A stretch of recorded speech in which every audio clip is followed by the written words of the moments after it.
whether they are prone for. So, anybody less than 40 we consider low risk. Medium risk is if they have a pre-malignant lesion, and high risk is previous history of cancer. And in all these patients we put them on mTOR inhibitors and reduce the amount of immunosuppression. So then there is another risk stratification based on ischemia reperfusion injury. This is basically very low risk in living patients, in living donor group, whereas it is much more in the cadaver group. So I'm not going to skip this now. So pre-op evaluation of a donor contains CBC, KFT, serology, blood group. We do a DTPA to address the kidney, right and kidney, left kidney functions, 24-hour urine protein, CT angiography, cross-matching, and in the recipient we rule out an active infection. We do all these tests including a cardiac examination, a treadmill test or a stress echo. We assess the lower tracts of the recipient. You put a kidney in and sometimes you end up finding that on the table he has a stricture. So if there is a stricture, you still have an outflow problem, so that kidney is not going to last. So you need to do a pre-operative MCU in order to make sure that the path. We recently had a patient from Zim by name Paul. So he came, he was otherwise fine. He rides bikes, everything. He had history of injury. So we did a MCU on him, ASU, ascending urethrogram. We found a nice stricture. Maybe if the stricture had been treated well earlier, maybe he wouldn't have gone into kidney failure. So it is important to assess the outflow tract or the lower tract to make sure that the outflow is fine, and then proceed for surgery. If there is a stricture, you need to treat the stricture before you take up for surgery. And what is new is to look for donor-specific antibodies, MICA antibodies, non-HLA antibodies, CT whole abdomen, we do look at. And they are on triple immunosuppression with tacrolimus, MMF and steroids. And this is a CT angio, so I just wanted to share this with you. Right side has 2 arteries, left side has 3 arteries, and the DTPA function, the left was lower than the right. So you always take the kidney with the lower function for donation. You leave the better functioning kidney with the recipient. So charity always starts at home, so you leave the better kidney with the patient. Okay, so we took the patient with that 3 arteries, and if you look at it, this is, you'll find, I don't have a pointer here, so, do we have a pointer? Okay. Alright, can you see the arrow? No. No, I can see it here. Okay, strong. Thank you. Alright, so this is the renal vein. This is 1 artery, 2 artery, 3 arteries. So this is a laparoscopic view of the whole thing. And then, so we take it out and then we do the surgery. And if you look at this one, so this is the renal vein. This is the renal vein. One vein to the one artery to the external iliac artery. This is to the internal iliac artery. And the 3rd artery, we put it on inferior epigastric. So that is how you reconstruct all of them. So that's the 3rd one, put on inferior epigastric, and then we reperfuse.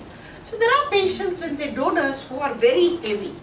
Indian women, they cover themselves with sari, and then you don't know how much fat is inside until they lie on the table. And you realize I have to go through all that fat to take that kidney out. And so what do? So we stopped doing open surgeries, we started doing laparoscopic surgeries. So we do laparoscopic donor nephrectomies, so keyhole surgeries, and retrieval is like a cesarean section scar, fan and steel incision lower through which the kidney comes out. So they can still wear good bikini suits and still walk around without a scar in the abdomen. So that's how the kidney looks. When you take it out, wash the blood off with the preservative fluid, the artery, vein, ureter, and that's about it. 1 minute. Let me do a short video for you.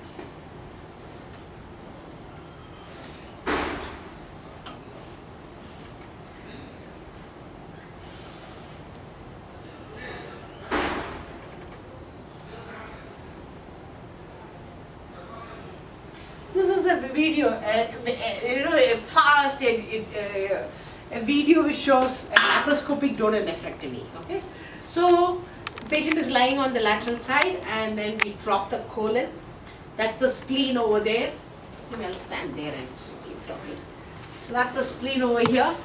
So the colon, the left colon and the spleen, all of them are dropped. So what do you find? This is the kidney mound that you find. Okay, this is the kidney. So once we drop the spleen and the colon, then we need to go and identify the gonadal vessels and the ureter. Okay. So how do you identify the gonadal vessels and the ureter? How do you identify ureter? Come on guys, tell me. What is special about ureter? Look at that. Can you see it moving up and down? Yes? So ureter has peristalsis. You know, there have been time and again people by mistake have picked up the common iliac artery. Okay, iliac artery will be pulsating, but you don't pick up the artery and clipped it, then there is no pulsation in the feet. So very important is to look for peristalsis and pick up the ureter. Okay, so you pick up the ureter gonadal complex, walk towards the hilum. So once you reach the hilum, so that's the renal vein, and this is the lumbar vein. So we dissect and clip the lumbar veins. And what is there at the upper border? So this is the lumbar vein being clipped. Go ahead, go do the phalansteal incision, and then we come back. Sorry.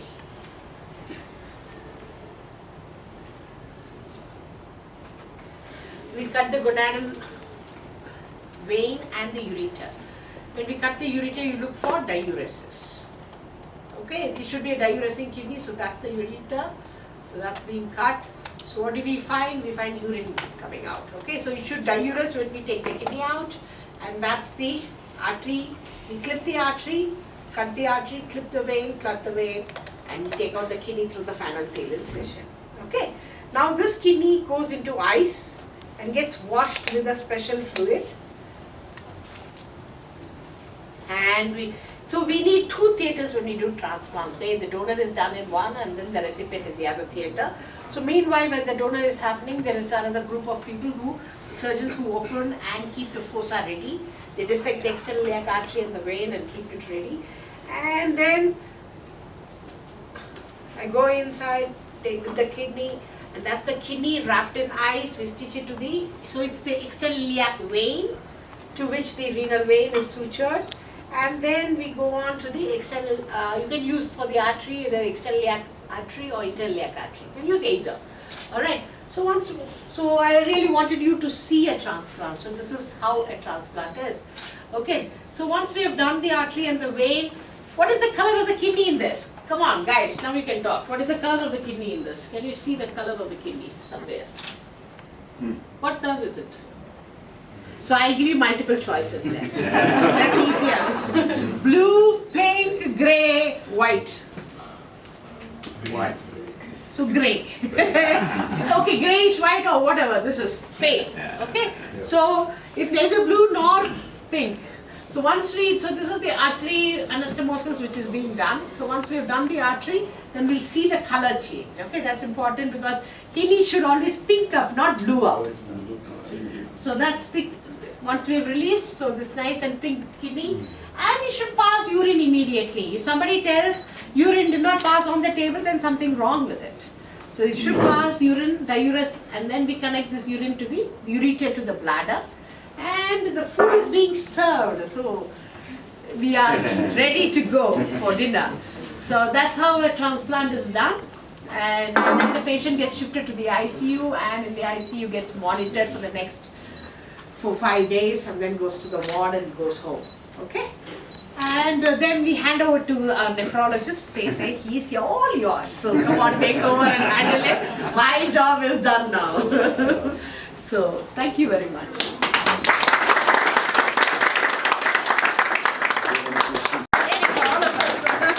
It's a teamwork, and it even works. during the visit, I believe some small procedures have been planned, right? So there are some AV fistulas which are planned which he will do while we are here in the next 3 days. So that's definitely amazing work. I mean, we almost sounded for a minute there like we don't believe this. Like it's not gonna happen. Well, it can happen. It is happening. It will happen. It will happen. Yes. Is there anyone with a question? The guys in the dialysis units, CMAS? Yeah, I just wanted to hear your recommendation on how to go about it. See, HLA, see, what we do is, we do the donor HLA, the recipient HLA. Then we send the samples for donor-specific antibodies. So if the donor-specific if there are antibodies, then we identify whether those antibodies correlate with the HLA of the donors. That's how you identify the donor-specific antibodies. Then you decide if the MSI value of that is low or high. So if it is low, then you can proceed without this just high rarely you will find anybody with zero antibodies. You don't find anybody with zero. There will be some amount, so just look at low.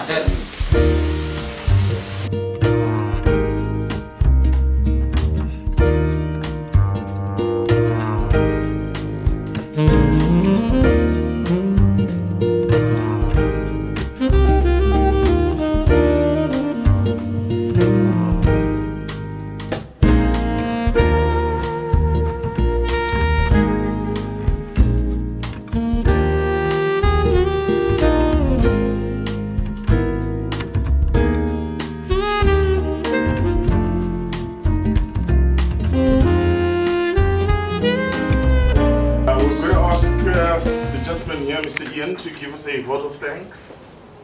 Mr. Ian. Okay, thank you. I don't know if it's Mr. Ian or Dr. Ian. Mr. Ian. Mr. Ian. Mr. Matondo. Ah, Mr. Ian. Matondo, yeah. Yes. Great, okay. Thank you. Well, mine is a very small and easy task. We thank you all.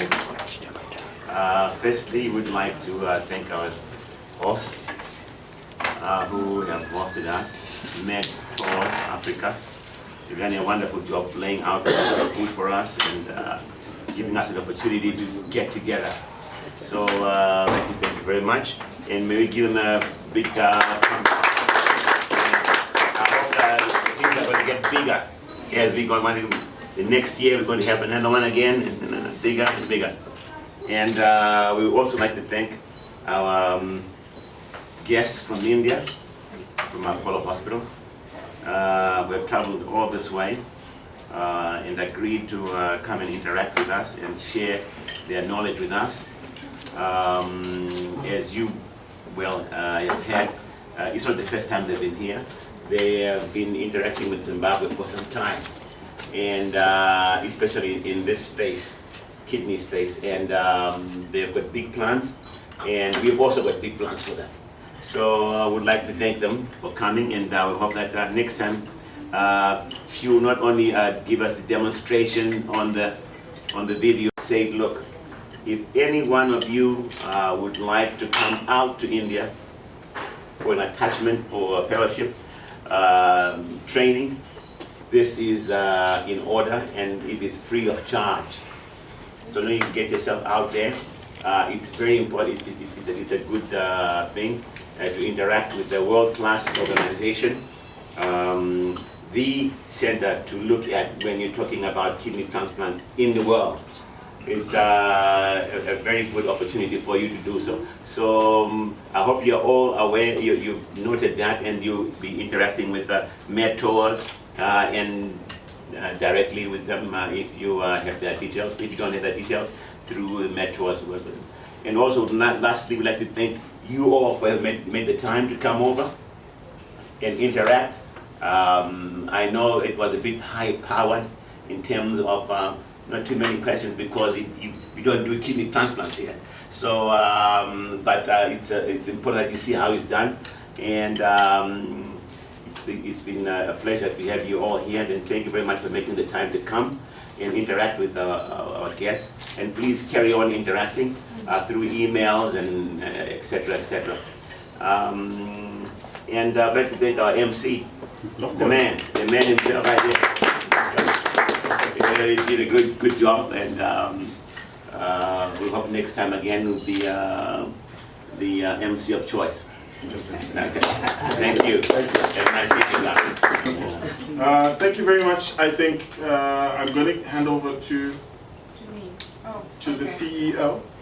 Where they can connect any- Yes. anything. So Dr. Harinda and Dr. VG are here until Friday evening. Tomorrow in the morning, they're happy to interact with anyone who's got any questions. We've got your numbers, you've got our number, you've got the business cards. So you can contact us or contact them directly. Either way is in order. So tomorrow morning we are in Harare. And then in the afternoon, we are setting off for Mutare for the World Kidney Day celebrations, which are happening on the 14th. So 14th morning, we've got a stand at the World Kidney Day celebrations in Mutare. And we're participating in the march and in all the festivities happening there. We're driving back to Harare in the evening. But I think they'll sleep at least. I'll give them the 14th to just catch up on sleep, the 14th evening. And then 15th early morning at 9 in the morning, we're at Parenyatwa for the free consultation. So all the patients or any patients who are on dialysis, any patients who want to interact with Dr. Mazudo and the local nephrologists are also going to be there. And it's free consultations. So Dr. VG, like someone mentioned, Dr. Harinda mentioned that the fistula, excuse my medical terms, fistula is going on.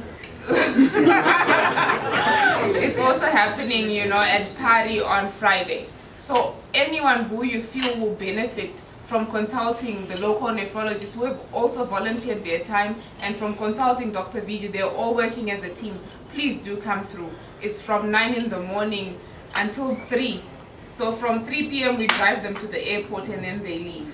So that's the program Where in the hospital? Parenyatwa, it's just outside casualty. We'll have set up a big tent outside, so you won't miss us. Please send through, come through, any questions. Let the interaction happen. Let the questions happen. Let the skills transfer happen. We want to gear ourselves up so that the minute we open up, we've got a team, because it's teamwork. It's not just the surgeon.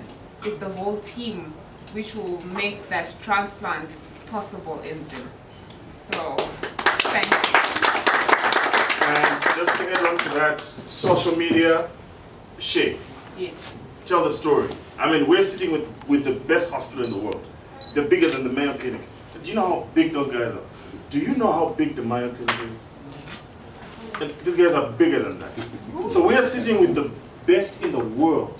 I mean, if we don't take advantage of this, then we have got problems. So let's share it on social media. Let's tell our friends. Let's tell them what is happening. Let's invite our uncles from Gokwe who need an assessment. Because you know, this guy has just been getting swelling of the feet. And people think Akaroiwa or some, witch is doing their thing. So bring them over, let them get assessed, and you never know. This could be the moment they actually get a second chance. So thank you very much, guys. I am always available. We run a medical aid society that is going to the bottom of the pyramid, people that can't afford to be on medical insurance. We will be so happy to contact Apollo Hospital for them to be our partner. Then we pick up a lot of our clients, we ship them over to them for this kind of work. And the sort of opportunity to go and actually be part of an observership or an internship. You must save whatever money you sell your car if you must. Because once you have a skill from the best hospital in the world, you put that on any CV, man, you're going to be in demand. So it's something we need to think about doing. You know, the world is bigger than Zimbabwe. Get on a plane. Go to India and see. All right. Yeah. Thank you, everybody.